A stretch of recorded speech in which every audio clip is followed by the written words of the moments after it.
आज हम चर्चा कर रहे हैं बीएससी पार्ट 1 मैथमेटिक्स के पेपर डिस्क्रीट मैथमेटिक्स में। आज का अपना टॉपिक है प्रपोजिशनल कैलकुलस या साध्य कलन। साध्य कलन या प्रपोजिशनल कैलकुलस के बारे में जब हम बात करते हैं तो जो शब्द आता है प्रपोजिशन या साध्य से क्या तात्पर्य है उसको हम समझें। तो हम देखते हैं कि कंप्यूटर के जो एप्लीकेशंस है, बेसिकली मैथमेटिक्स जो है, जो कंप्यूटर साइंस में इन्वॉल्व है, वो ज़्यादातर आपके लॉजिकल या तार्किक एक्सप्रेशंस के संदर्भ में डील करते हैं। हमारा जो साध्य कलन या प्रपोजिशनल कैलकुलस को पढ़ने का मेन मकसद है इन्हीं एक्सप्रेशंस को, लॉजिकल एक्सप्रेशंस को टेस्ट करना है। हम जानते हैं कि अपना कोई भी प्रपोजिशन या साध्य, जैसे कि हम स्टेटमेंट कहते हैं, वो डिक्लेरेटिव होता है। उसको हम जज कर सकते हैं उसके ट्रुथ वैल्यू से कि वो डिक्लेरेटिव स्टेटमेंट जो है वो ट्रू है कि फॉल्स है, सत्य या असत्य है। तो इसी तरह के जो सेंटेंसेस हैं जिन्हें कि हम जज कर सकते हैं, जो लॉजिक या तर्क के आधार पर हम जिन्हें जज करके पता कर सकते हैं कि वो सत्य है या असत्य, ऐसे स्टेटमेंट्स या प्रपोजिशन की अगर हम एग्जांपल देखें तो जैसे हमारे पास में ये एक स्टेटमेंट है, मान लीजिए कि x जो है integer such that x is greater than 0। x अगर कोई इंटीजर है तो अब वो ग्रेटर देन 0 होना चाहिए। तो ये आपका तार्किक स्टेटमेंट हो गया, तो इसे हम कहेंगे कि ये अपना स्टेटमेंट ट्रू है। इसी तरह से हमने एक स्टेटमेंट लिया, मान लीजिए कि if x is equal to 2 x square is equal to 4। तो ये स्टेटमेंट हम जब x को वैल्यू 2 बोल रहे हैं और एक्स स्क्वायर को 4 बोल रहे हैं, ये सत्य है। तो ये स्टेटमेंट आपका डिक्लेरेटिव स्टेटमेंट है जिसकी कि हम जज कर सकते हैं सत्यमान या ट्रुथ वैल्यू जो है वो ट्रू है। इसी तरह से ये कहें कि हम कि every square is a rectangle. अब every square is a rectangle यानी कि हर आपका स्क्वायर रेक्टेंगल है कि नहीं, हम जानते हैं कि नहीं। रेक्टेंगल या आपका स्क्वायर जो है वो रेक्टेंगल नहीं होता, but every rectangle is a square. तो जब हमारा स्टेटमेंट था एवरी स्क्वायर यानी वर्ग जिसकी चारों भुजाएं समान होती हैं, वो रेक्टेंगल है, तो रेक्टेंगल नहीं होगा। Every square is a special case of a rectangle, but हर स्क्वायर रेक्टेंगल तो होगा ही। Every square is a rectangle, वो तो होगा ही। तो ये भी ट्रुथ वैल्यू ट्रू हो गई। तो ये ऐसे जो स्टेटमेंट हैं जिन्हें हम टेस्ट कर सकते हैं, जिसकी ट्रुथ वैल्यू को कि वो ट्रू है कि फॉल्स है, उन्हें हम कहते हैं डिक्लेरेटिव स्टेटमेंट्स। ऐसे डिक्लेरेटिव स्टेटमेंट्स जो कि या तो ट्रू हो या फॉल्स हो, उन्हें हम कहते हैं प्रपोजिशन या साध्य। तो प्रपोजिशन क्या हुआ? एक ऐसा स्टेटमेंट जो कि डिक्लेरेटिव है और विच इज़ आइदर ट्रू और फॉल्स, जो कि सत्य या असत्य हो सकता है।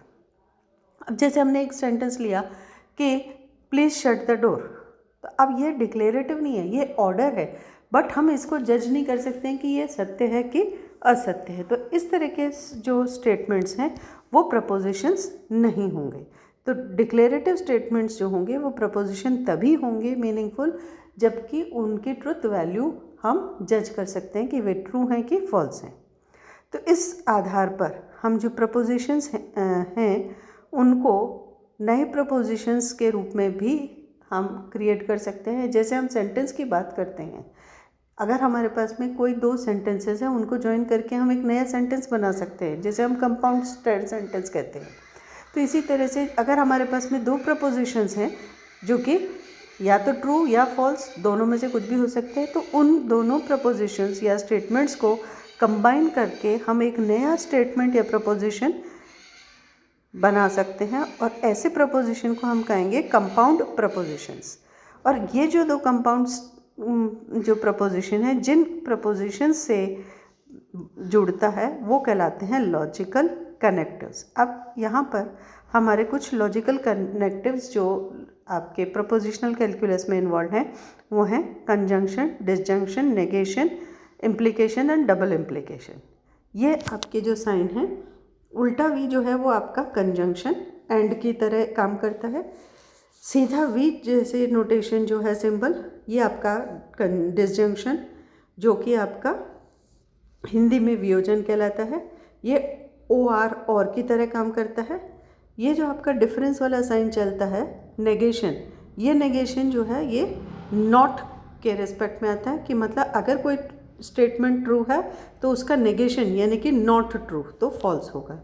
इसी तरह से इम्प्लीकेशन, आपका सिंगल एरो जो है horizontal arrow with an arrow head, ये इम्प्लाइज इम्प्लीकेशन को दर्शाता है। और डबल साइडेड एरो का आपका इक्विवेलेंट या double implication if and only if की तरह काम करता है, मतलब P implies Q and Q implies P। तो इस तरह के हमारे लॉजिकल कनेक्टिव्स हैं। अब हम कंपाउंड स्टेटमेंट की जब अपन बात करते हैं तो उसमें हम देखेंगे कि कम से कम एक कनेक्टिव का होना आवश्यक है, और वो कंपाउंड स्टेटमेंट जो है ट्रू या फॉल्स हो सकता है। अगर कोई कंपाउंड स्टेटमेंट ट्रू है तो उसके ट्रुथ वैल्यू को हम T से, कैपिटल T से डिनोट करेंगे, और कोई कंपाउंड स्टेटमेंट अगर फॉल्स है तो उसकी हमारी ट्रुथ वैल्यू को हम F से डिनोट करते हैं। अब हम कुछ अपने लॉजिकल कनेक्टिव्स की अगर बात करें तो हम देखेंगे, हमने देखे मेनली हमारे ये 5 लॉजिकल कनेक्टिव्स हैं: डिसजंक्शन, कंजंक्शन, नेगेशन, इम्प्लीकेशन और डबल इम्प्लीकेशन। तो अब हम सबसे पहले चर्चा करते हैं डिसजंक्शन की, कंजंक्शन की।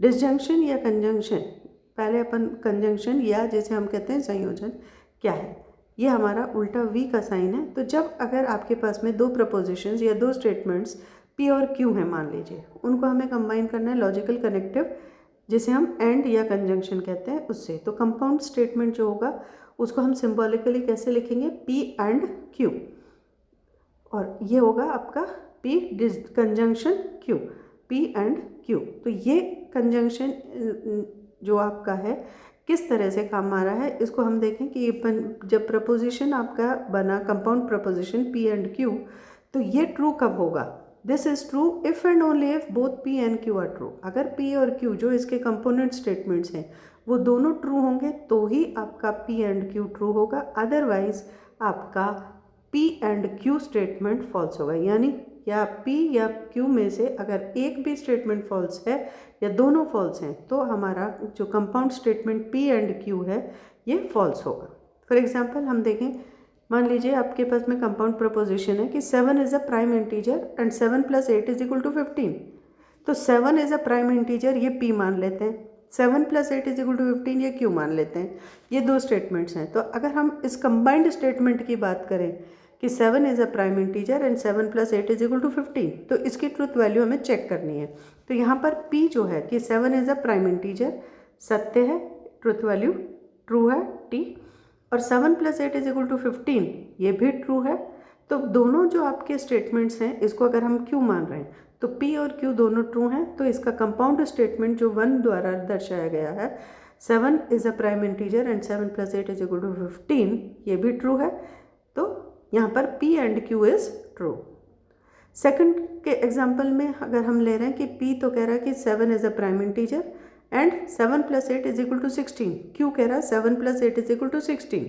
तो ये जो कंपाउंड स्टेटमेंट 2 द्वारा दर्शाया गया है ये हम देखते हैं कि P is true but Q is false. तो जो कंपाउंड स्टेटमेंट है P एंड Q वो फॉल्स होगा, यानी सेकंड जो स्टेटमेंट है वो फॉल्स है। इसी तरह से 7 is a composite integer and 7 + 8 = 15, यहाँ पर P जो है वो है 7 इज़ अ कंपोजिट इंटीजर, ये फॉल्स है, और 7 + 8 = 15 ट्रू है, यानी P is false and Q is true. But जो कंपाउंड स्टेटमेंट है जिसे हमने 3 द्वारा दर्शाया है ये कंपाउंड स्टेटमेंट आपका फॉल्स होगा। इसी तरह से फोर्थ स्टेटमेंट जहाँ पे कह रहे हैं कि P7 is a composite integer, ये फॉल्स है, और 7 + 8 = 16 ये भी फॉल्स है। तो जो कंपाउंड स्टेटमेंट है 4 द्वारा दर्शाया गया है ये आपका फॉल्स हो जाएगा। तो इस तरह से हम देखते हैं कि P एंड Q जो कंपाउंड स्टेटमेंट है ये तभी ट्रू होगा जब P और Q दोनों ट्रू हो, अन्यथा ये स्टेटमेंट हमेशा फॉल्स होगा। अब हम बात करें डिसजंक्शन की।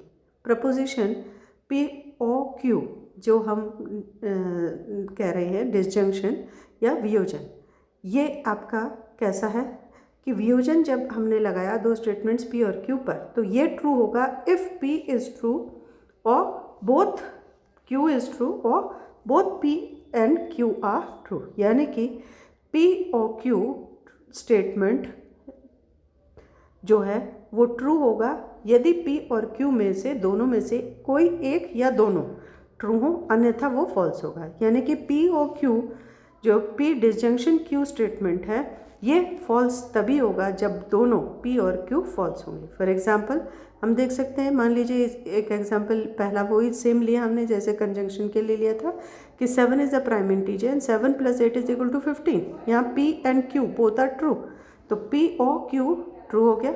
जबकि सेकंड केस में हम देख रहे हैं 7 इज़ अ प्राइम इंटीजर और 7 + 8 इज इक्वल टू 16, तो 7 is a prime integer is true but 7 + 8 is equal to 16 false है। तो P ट्रू है जबकि Q फॉल्स है, बट कंपाउंड स्टेटमेंट जो होगा, जो हम सेकंड स्टेटमेंट की बात कर रहे हैं, ये आपका फॉल्स हो जाएगा। इसी तरह से तो हमने देखा कि कोई भी कंपाउंड प्रपोजिशन जो है वो फॉल्स होगा अगर 7 is a composite integer, 7 + 8 is equal to 16 दोनों फॉल्स हैं, तो आपका स्टेटमेंट जो होगा वो फॉल्स हो जाएगा।